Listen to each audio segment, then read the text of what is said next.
What is your church's reputation? How do individuals who attend describe its positive influence on their lives? How aligned is your public image with the one Jesus created for himself in relationship to the church during his time on earth? Jesus sought out places where people knew they were sick and needed healed, and were lost and needed found. Matt challenges us with what a church can be. Let's listen to his compassionate description of a church that makes a difference.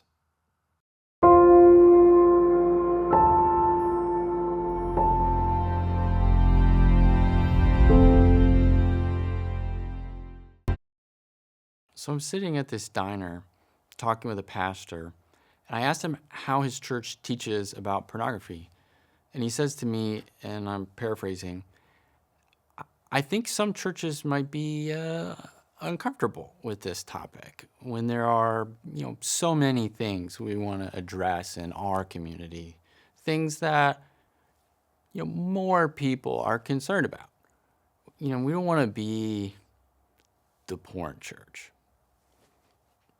He was speaking about this generally, but I could tell that he was on some level in agreement with some churches. And my business card was probably going to get washed with his jeans. You see, when we started Boulder Recovery, part of the plan was to reach out to churches and to let them know about us and the resources that we could provide. What I didn't expect was the response I would get from church leaders that seemed to prefer turning a blind eye to what statistically a large amount of their church was probably dealing with. It's moralistic, shaming kind of, and a little bit uninteresting to preach about, this topic. We'll sound out of touch, like we're coming down on people. That's really not what this generation wants on a Sunday. Frankly, it seems sex obsessed. And what good did purity culture do anyway? I would love to do this topic for a men's retreat, or maybe this is something for an all-male kind of youth group event.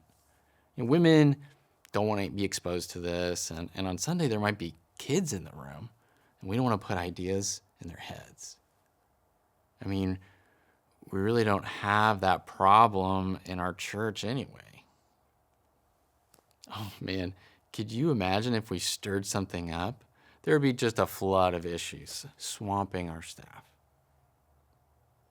Now, this sounds like a lot of good reasons to not do something, but there are so many misconceptions built into this kind of reasoning.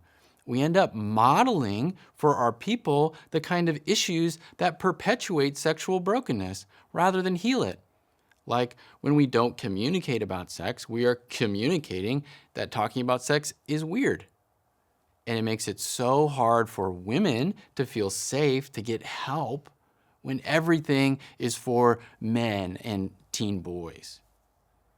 We must overcome denial of the issue, be prepared to address it, and ready to care for those who are struggling.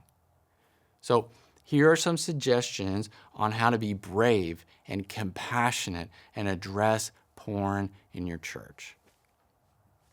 Train your volunteers at every level to respond with understanding, keep confidentiality, and direct those in needs of higher levels of care to resources in the community. Have resources ready and available that address porn use in an educated, non-shaming way for singles who are struggling and for those who are married, along with their hurting spouses. Be mental health aware and have a vetted list of referrals for qualified counselors in your area. Preach about sex, sexuality, and emotional intimacy more than once a year. When we don't, we're communicating that this is taboo. Normalize the struggle with porn and speak from the stage about the readiness of your leaders to lovingly and gently respond to families in crisis. This contrasts with how some people have talked about porn from the pulpit in the past. I've been in the pew when a pastor called those who use porn boys who are not ready to grow up or be married. This kind of shame does not promote repentance or transparency, and it makes women who struggle with porn feel even more isolated.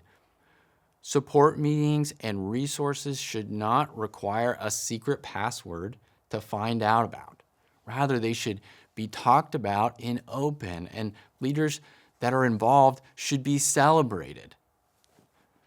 Lastly, consider getting training and certifying yourself or one of your staff members as a PSAP, a pastoral sex addiction professional. This certification can be attained through the International Institute for Trauma and Addiction Professionals, or ITAP, and can provide pastors with an immense amount of training and resources to care for those who suffer from porn addiction. Taking measures like this to address the epidemic of porn addiction in the church does not make a church a porn church. It just means that our eyes are open.